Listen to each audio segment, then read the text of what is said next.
Dr. Miller is the inaugural director of the Center for Community Health and Vitality and the director for Health Equity Integration for the Institute of Translational Medicine at the University of Chicago.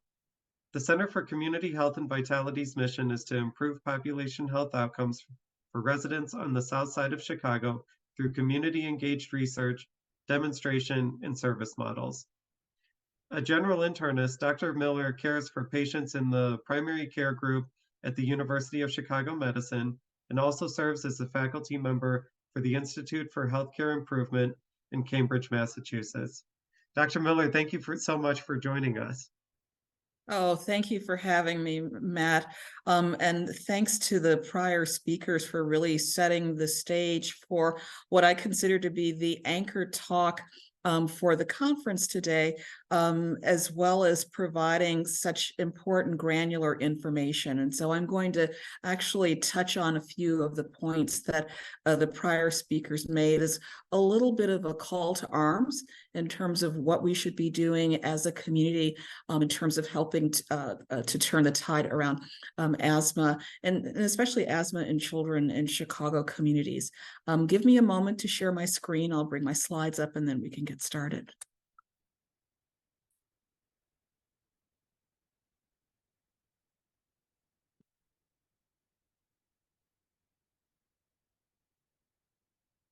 There we go. So I'm going to talk a little bit about asthma care outcomes and health disparities. And Dr. Miller, I'm sorry for the interrupt. Oh, there we go. It took a minute just to get to the presentation mode, but it looks good now. Thank you. Okay, thank you. To talk a bit about some of the upstream versus downstream issues that actually are responsible for asthma care outcomes, and both with Dr. Vollerman's presentation around social determinants, Dr. Persky's and Dr. Erdahl's, I think that being able to capture this information in terms of not only what's out there, but also what kinds of things should we be doing, what kinds of, a couple of examples of what kinds of things can be done in order to improve asthma outcomes. I'm not supported by any commercial entities in terms of a CME CEU disclosure. So objectives here, I'm going to do a very brief overview of disparities in asthma care and outcomes. And I think that actually much of this information has been presented by Dr. Persky, particularly as she was describing some the asthma issues that were broken down by race and ethnicity. I next will talk a bit about some of not just the social drivers of asthma outcomes, but also some of the structural drivers of asthma outcomes and how that's framed and discussed. And then finally, I'll wrap up possible ways to improve asthma care in under-resourced communities. And so our prior speakers talked a bit more about some of the environmental issues, but I will give an example of not only a clinical consortium that's working on improving asthma outcomes, but also just a small example of policy that will help to underscore some of both Dr. Erdahl and Dr. Persky's comments about the real importance of advocacy in this space. The slide that you see in front of you is taken from the Allergy and Asthma Foundation, which for the year of 2023 looks at the cities that are the top 20 places that are the most challenging places to live for people with asthma. As you can see on this slide, the clusters of the cities who are here are primarily in the Midwest and also the Northeast, with our neighbors to the east of us in Alabama, Pennsylvania, taking the top rate. These asthma capitals for 2023 are based on estimated asthma prevalence, emergency department visits due to asthma, and also asthma-related fatalities. As you can see on this slide, that Chicago did not make it into the top 20 in terms of asthma challenges, but we still are ranking, and I will show you that on the next slide. Let's see if I can get the slide to advance. There we go. Our overall ranking in terms of the asthma capitals for 2023, as you can see on this slide, was 35, which puts us into the quote unquote average range based on that scoring. And as I mentioned before, it's estimated prevalence, the crude death rates that are attributed to asthma, and also emergency department visits. And as you can see, we've got a red square in terms of the crude death rates for asthma is ranked from the Allergy and Asthma Foundation of America. So in spite of not being in the top 20 in a bad way, there are some areas that offer opportunities for improvement.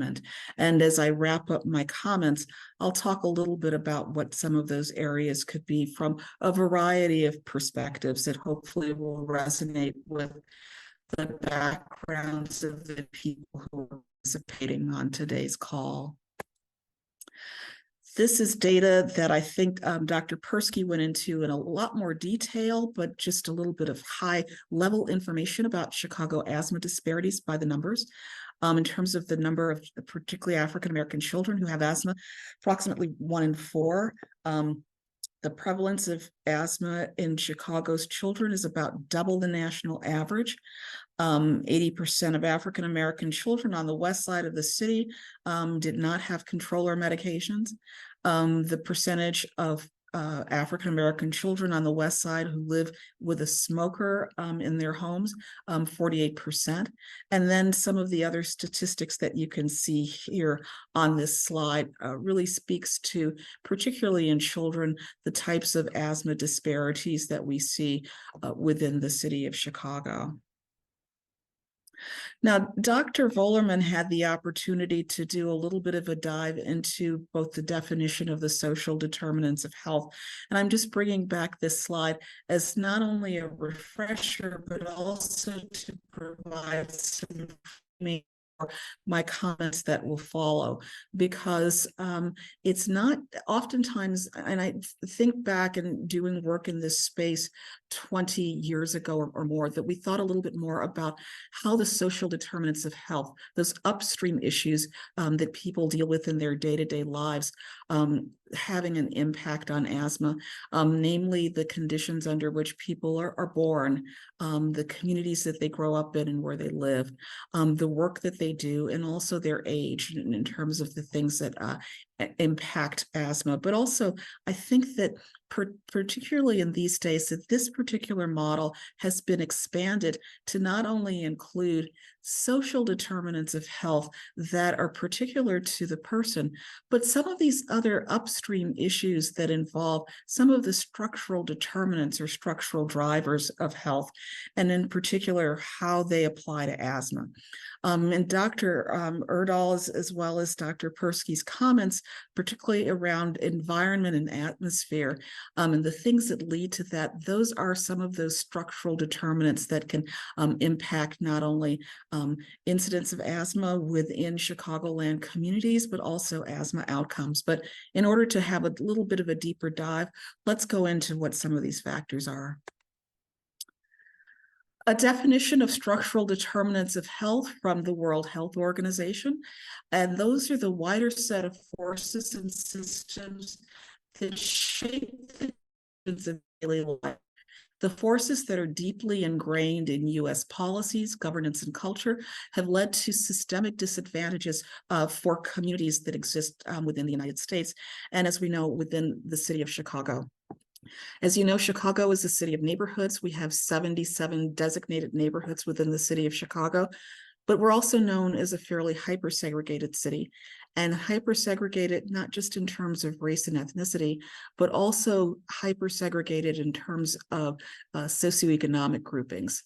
And I think that as I think about this particular issue, I think about Dr. Camara Phyllis Jones, a faculty member at Stanford, and also a prior president of the American Public Health Association. Some of you may be familiar with the work that she published in this space around the structural determinants of health over 20 years ago in a piece called The Gardener's Tale. One of the things that Dr.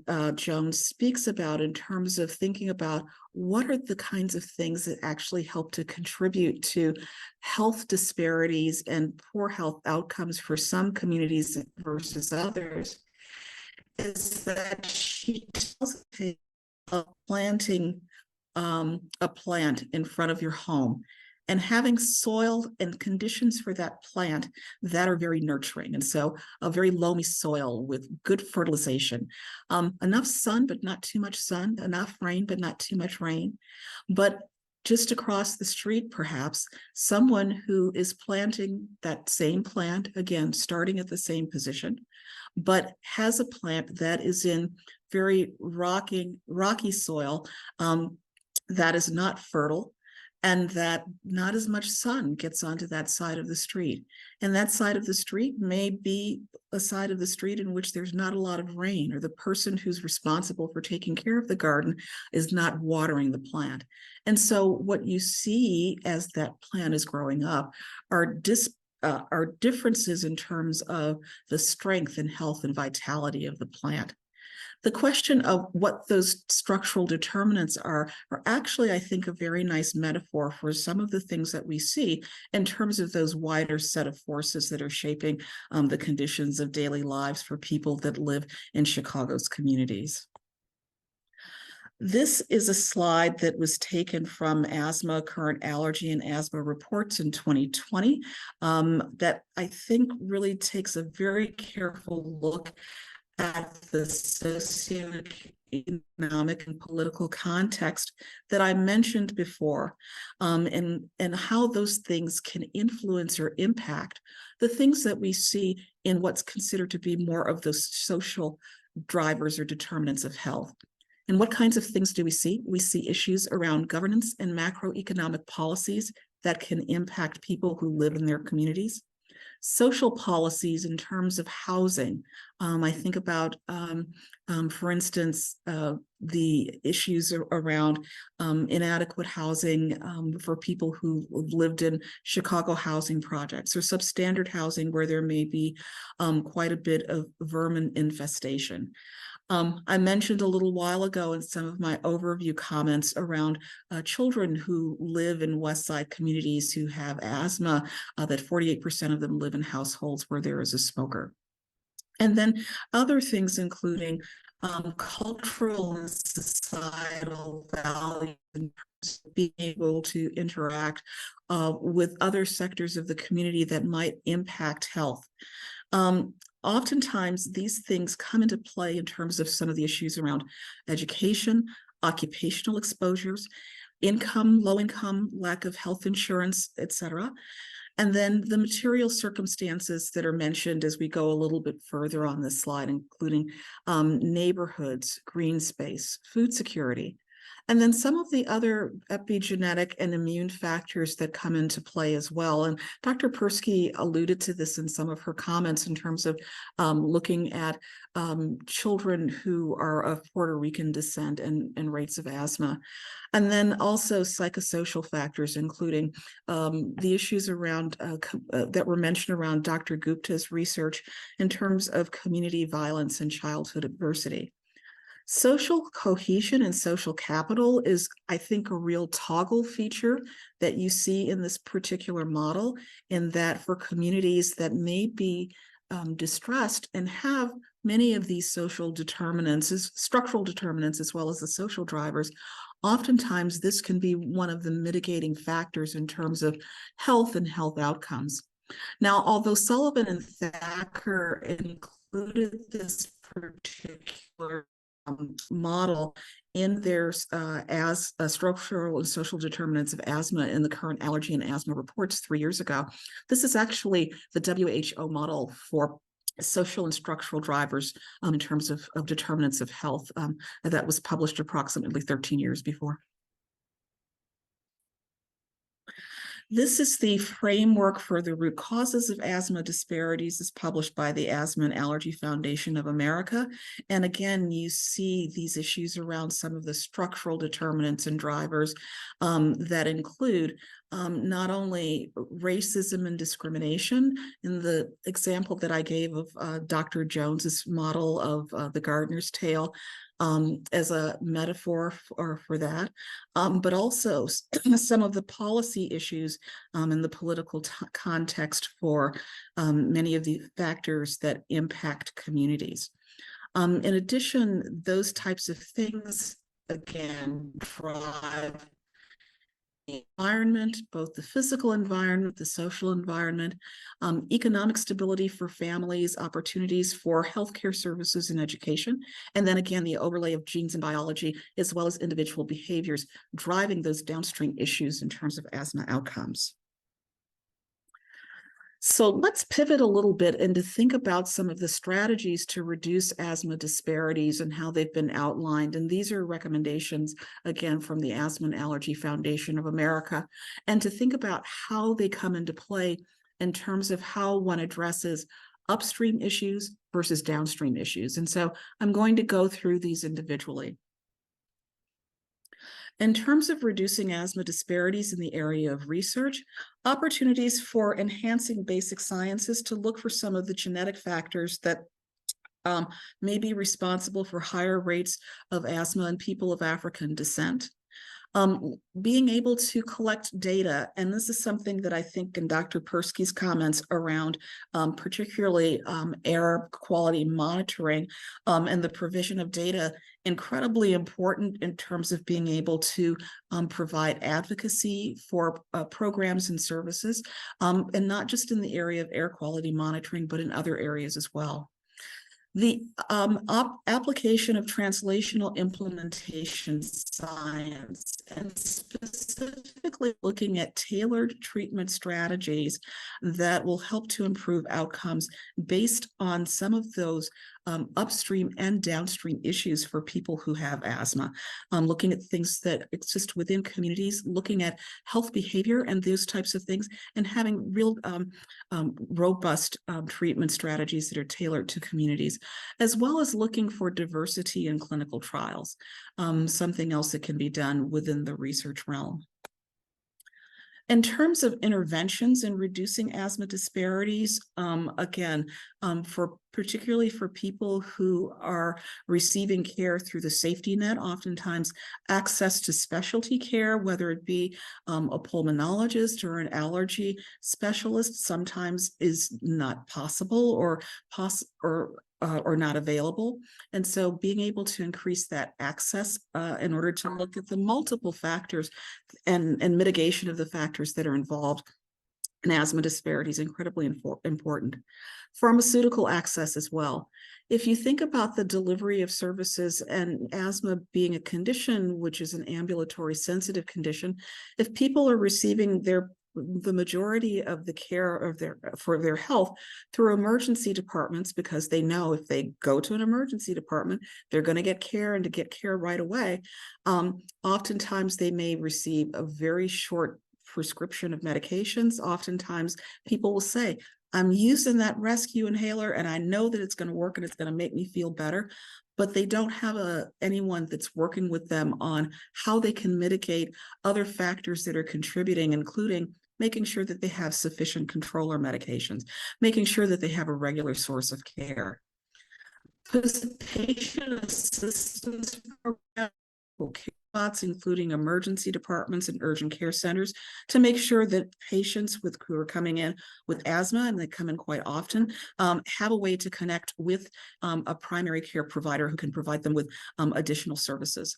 And also making sure that the information is both culturally and linguistically appropriate in terms of implementing asthma action plans.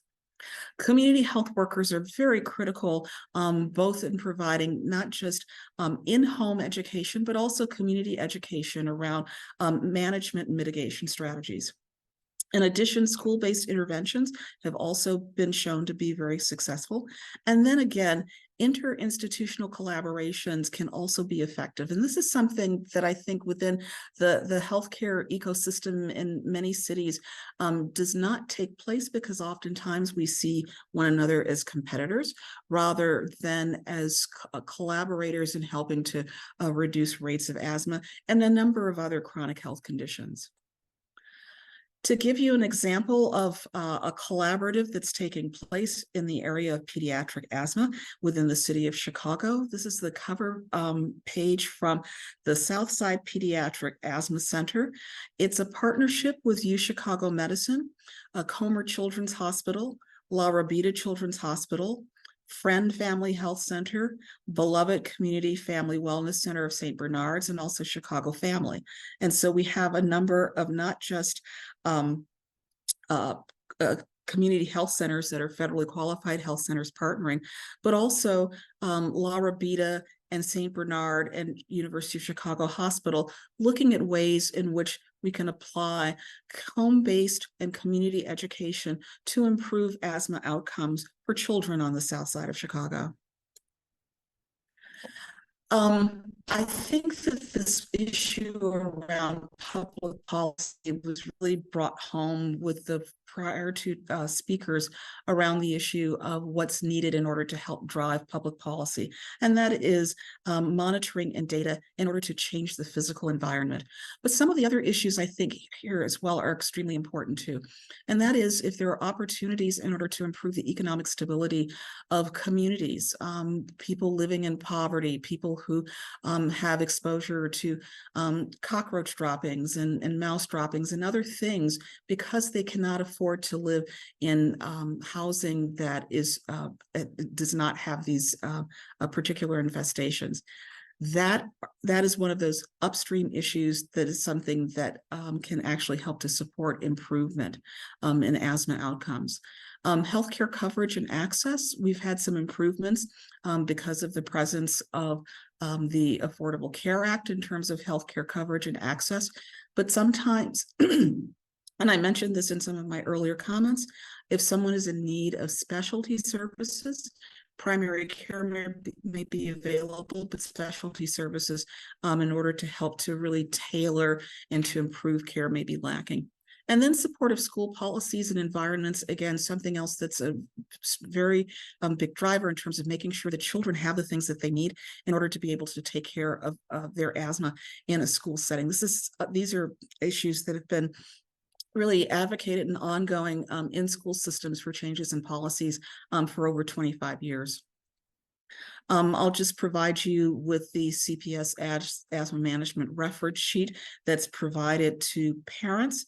Again, I said that these types of things have been advocated for over 25 years, and indeed, this particular asthma management policy was implemented through the Office of Wellness and Student Wellness by Chicago Public Schools in 2012, including what needs to take place from the parents' perspective in order to have this put into place.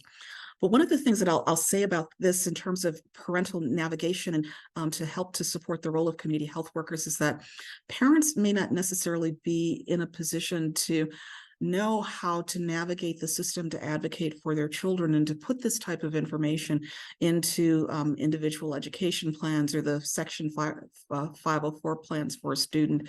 And so oftentimes there's a real need to have someone there to say, can you help me to figure out a way to do this for my child? Having this to take place within a provider's office, whether it be through someone that's a community health worker on site, nurses, et cetera, in order to support children so that they can have they can do a better job of managing their asthma when they're going to school. And then again, partnerships, which is the reason why we're here today in terms of the work that's taken place over the years with the Chicago Asthma Coalition. Multi-stakeholder collaboration is incredibly important, and I'm RHA, the Respiratory Health Association, who's a partner in this particular enterprise, but also remembering patient and family engagement in this space, whether it be through local school councils, whether it be through civic organizations. I saw that Helen Redding is on the line. She is heavily involved in civic engagement from the private sector and getting involved in terms of sororities, fraternities, et cetera, around community engagement, because again, advocacy is incredibly important in this space. I think that that was my last slide, and I will say thank you. And I think, Matt, we've got time for maybe about 8 or 9 minutes of questions before you wrap up. Is that correct?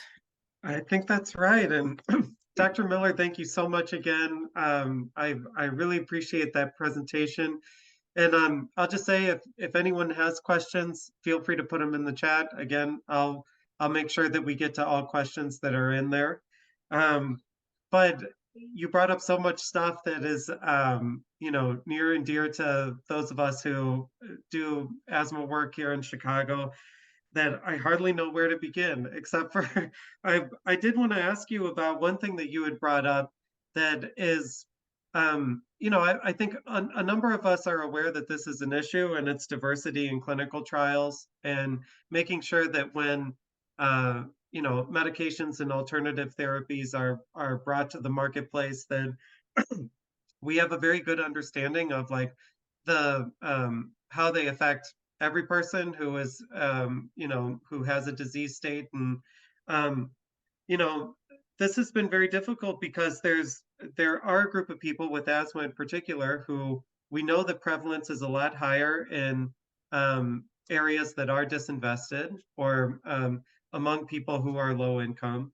um, and that group of people typically lives further away from the site of a clinical trial, and so it's more difficult for them to participate.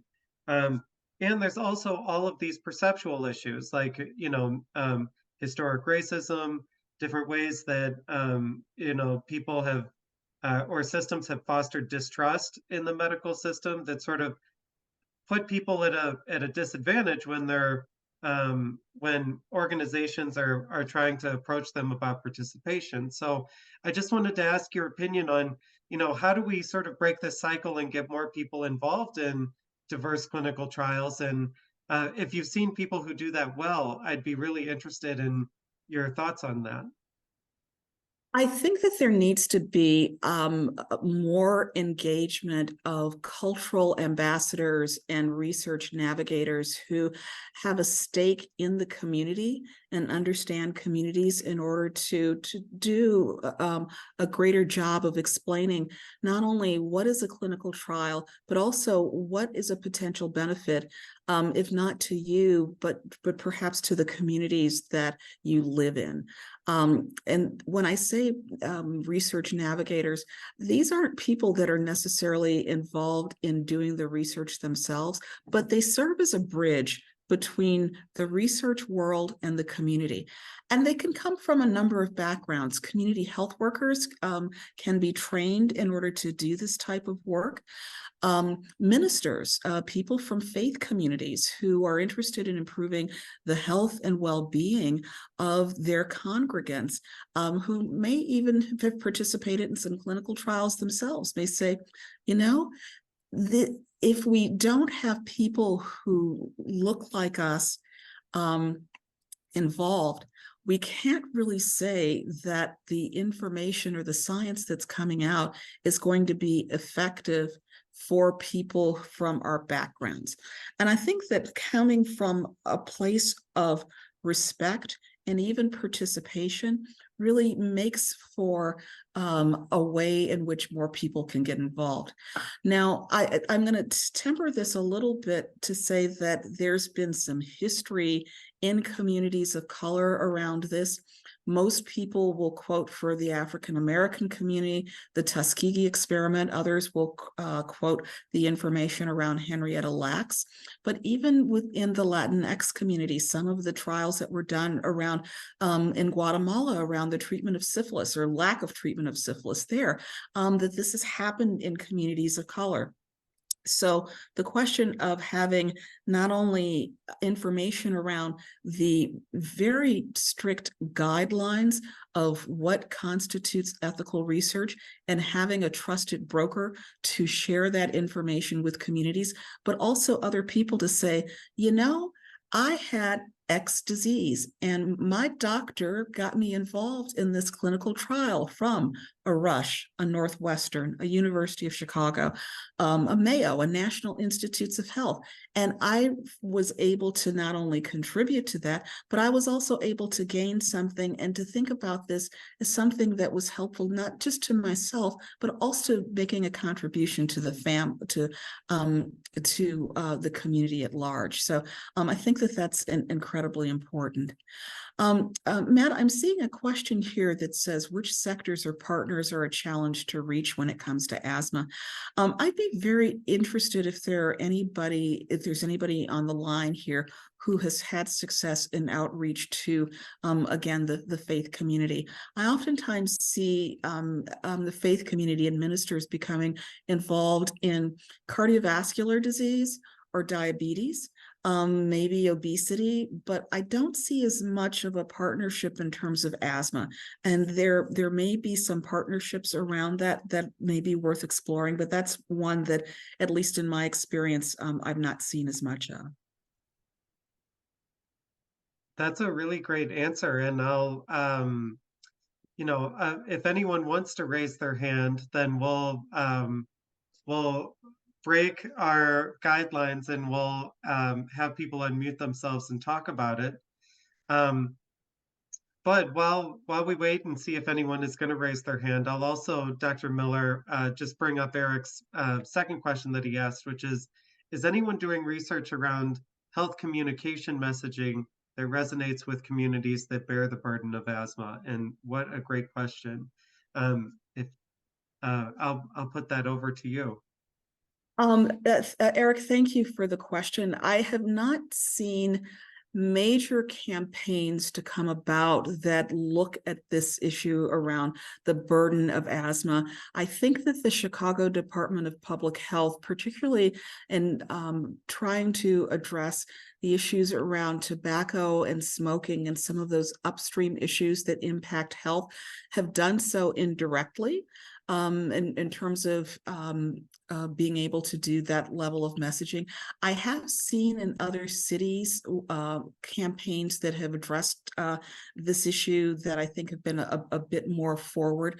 There was a campaign, remember looking at this many years ago, called the Take It Outside campaign, in terms of addressing smoking in the household and trying to reduce rates of asthma exacerbations in children, and also middle ear infections. And as opposed to addressing asthma and telling people, obviously that they shouldn't be smoking, but if they're going to continue smoking, to have some consideration for the people who live in their household, and to say, okay, if you're going to continue to smoke, that's certainly your prerogative, but think about the children. Take it outside, figure out a way in which you can lessen the exposure of the people in your household to secondhand smoke, which may have an impact on their health and well-being. And Dr. Miller, I have two other questions for you if you have time. I know we're at 3 o'clock, but I think they're relatively fast. The first one is, in terms of just clinical care for asthma, like, how can clinical environments accommodate such a wide variety of contextual factors when we're talking about social determinants of health? We know that asthma is a contextual disease. It isn't just something that is dependent on one particular factor. It's a whole host of things that play into the severity of disease, or at least how it manifests, and also just the prevalence of the disease. So I was wondering if you could talk to us a little about that. I think that clinicians need to have a better, not just understanding, but an appreciation of where their patients live, and not just think of, and also the conditions under which they live. We work in the Epic electronic health record, like many healthcare delivery systems do within the United States. And in this left sidebar, there are a number of icons that refer to some of those social determinants of health in terms of tobacco use and other things that exist there. But the question of some of the other structural issues may not be quite as apparent. In your cover information on the encounter form, is this patient on Medicaid? Think about that as a potential proxy for a low-income family. Take a look at where they live and take a look at perhaps some environmental factors around the communities where there may be high ozone alert days in those communities. Do they live near an expressway? And to think about some of the fumes that may be coming up as a result of living near an expressway. Asking patients if you notice that they may be living in rental housing, how are they doing in terms of is the landlord taking care of pest extermination, and whether or not that's been a factor. And so again, sometimes you need to really peel back those layers of the onion and perhaps ask a few other questions in order to figure out some of those upstream structural determinants that may impact the patient's clinical outcomes. And then after that, not thinking about yourself as the clinician as being the be all and end all in terms of that the patient's care, but to think about how that care extends beyond what's taking place in the clinical setting. And that's where the community health workers and other community supports come in terms of helping to improve care. And so again, warm handoffs to these types of organizations so that asthma care can be improved for people in the community. Thank you. And, my last question, which actually picks up on what you were just talking about, is specifically about structural determinants. Like, as you were giving your presentation, it struck me that, like, these sort of factors that put people at a systemic disadvantage, where or whole neighborhoods, at a systemic disadvantage. I was trying to think about how we can try to move healthcare access for, these particular groups of people who need more support than just the ability to go to a primary care clinic that might be fairly distant from them. And I got to thinking about all of the different sort of wraparound supports that you were talking about in terms of community health workers and school-based interventions and a number of other supports. And it occurred to me that what you're really talking about is investments in people's empowerment. It's not just about the provision of medications. It's also about giving people access to tools and resources where they can have the confidence that they know how to affect their own condition, and then making sure that they have the economic resources to do it. So in terms of fixing a structural determinant, I wonder, like, how, if you have a view into how we can get medicine or healthcare to be less of a transactional sort of system or mentality and more into a system of empowerment or investments in people. Your comments, Matt, are spot on in terms of investments in people and thinking about the issue of advocacy and community. And as you were chatting, I scribbled down HCEZ. So this is where public health comes in. And actually, if you think about this, it's not just the standard is the water clean type of public health, but to think about public health as being a source of both advocacy and information, particularly as it aligns with some of the Healthy Chicago 2025 goals, which focus on those upstream structural and social determinants of health as an advocate. One of the programs that I think has really tried to do work in this space in chronic health conditions overall, not just asthma, are the Healthy Chicago Equity Zones. And I think about this from the perspective of, as an individual, I'm mom, I've got 3 kids, I've got asthma myself, I may be working 2 jobs.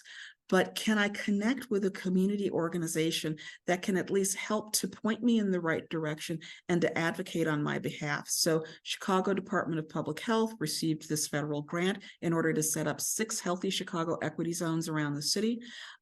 Some of the research that I am doing is actually working very closely with lead organizations on the south and west sides, including Phalanx Family Services, Greater Auburn Gresham Development Corporation, and Westside United, in terms of putting together health quality of life plans and thinking about how the community members, what kinds of concerns they have around health, and how there might be opportunities for advocacy through these community-based organizations in order to improve health.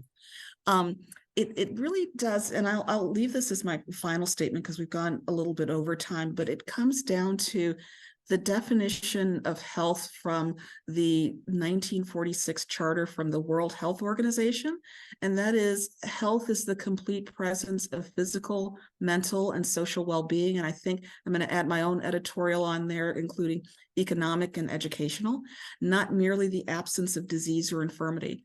And in order to be able to address that, we need to do so in a holistic fashion. That's the reason why I think that the recommendations, particularly around asthma from AAFA, are so spot on in terms of not only the categories, but also thinking about those upstream versus downstream issues.